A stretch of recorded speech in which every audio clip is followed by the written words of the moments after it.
ఛత్రపతి శివాజీ జయంతి ఉత్సవాలు చందుర్తి మండల కేంద్రంలో ఘనంగా నిర్వహించారు. ఈ సందర్భంగా ఛత్రపతి శివాజీ విగ్రహానికి పూలమాలను వేసి నివాళులర్పించారు. ఈ సందర్భంగా నాయకులు మాట్లాడుతూ ఛత్రపతి శివాజీ మహారాజ్ను ప్రజలు అనునిత్యం స్మరించుకోవాలని, భారతదేశ ఉనికిని ప్రపంచవ్యాప్తంగా చాటి చెప్పిన దీశాలి ఛత్రపతి శివాజీ అని కొనియాడారు. ఈ కార్యక్రమంలో మార్త సత్తయ్య, పొంచెట్టి రాకేష్, మట్కా మల్లేష్, మార్తరాజు, మోత్కుపల్లి రాజశేఖర్, లింగంపల్లి మదన్, లింగాల మల్లయ్య, పోతరాజు రవి, ఫోన్చెట్టి మల్లేశం, మర్రి మల్లేశం తదితరులు పాల్గొన్నారు. మండల కేంద్రంలో మరి ప్రతి సంవత్సరంలానే ఈ సంవత్సరం కూడా ఛత్రపతి శివాజీ మహారాజ్ గారి జయంతిని బ్రహ్మాండంగా జరుపుకోవడం జరిగింది. ఈ కార్యక్రమంలో ఎప్పటిలాగే గ్రామ యువకులు, పెద్దలు, పార్టీలకు అతీతంగా, కుల మతాలకు అతీతంగా మరి అందరూ కూడా పాల్గొని కార్యక్రమాన్ని విజయవంతం చేయడం జరిగింది.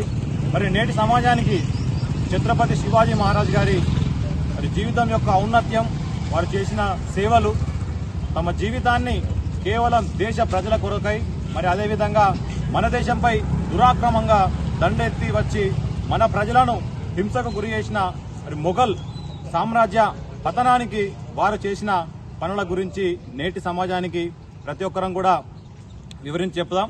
మరి ఇప్పటి సమాజంలో మనకు ఎదురయ్యే అనేక విషయాల్లో కూడా శివాజీ మహారాజ్ గారి జీవితాన్ని మనం స్ఫూర్తిగా తీసుకొని ముందుకు నడవాలి. జాతీయతా భావంతో ప్రతి యువకుడు కూడా మెదలాలని ఈ సందర్భంగా తెలియజేస్తున్నాం. మరొకసారి అందరికీ కూడా ఛత్రపతి శివాజీ మహారాజ్ గారి జయంతి శుభాకాంక్షలు.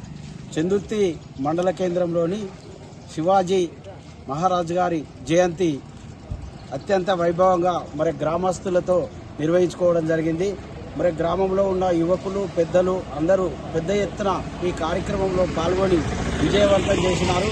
వారందరికీ శివాజీ జయంతి శుభాకాంక్షలు తెలియజేసుకుంటూ, మరి ఏదైతే ఆనాడు అనేక సంవత్సరాల క్రితం మరి ఈ దేశంలో ముండాయిలు మరి హిందువులపై హత్యాయత్నాలు, అనేక మానభంగాలు ఎన్నో చేసి మరి హిందువులనే కాదు మరి ఒక హైందవ ధర్మాన్ని మరి దాన్ని రూపుమాపాలనే ఉద్దేశంతో వాళ్ళు ఈ దేశంలో చొరబడి, మన దేశంలో చొరబడి అనేక ఈ యొక్క కార్యక్రమాలు ఏవైతే అసంఘటిత కార్యక్రమాలను అడ్డుకొని మరి శివాజీ వారి యొక్క వీరత్వానికి అది ఒక నిదర్శనము. మరి అలాగే శివాజీ యొక్క ఆశయాలను ప్రతి ఒక్కరూ కొనసాగించాలి. మరి దేశంలో ప్రజలందరూ మంచిగా ఐక్యత ఉండి ఈ దేశ ఔన్నత్యాన్ని, ఈ దేశ ఐక్యతను చాటాలని ప్రతి ఒక్కరికి శివాజీ జయంతి సందర్భంగా తెలియజేయడం జరుగుతూ ఉంది.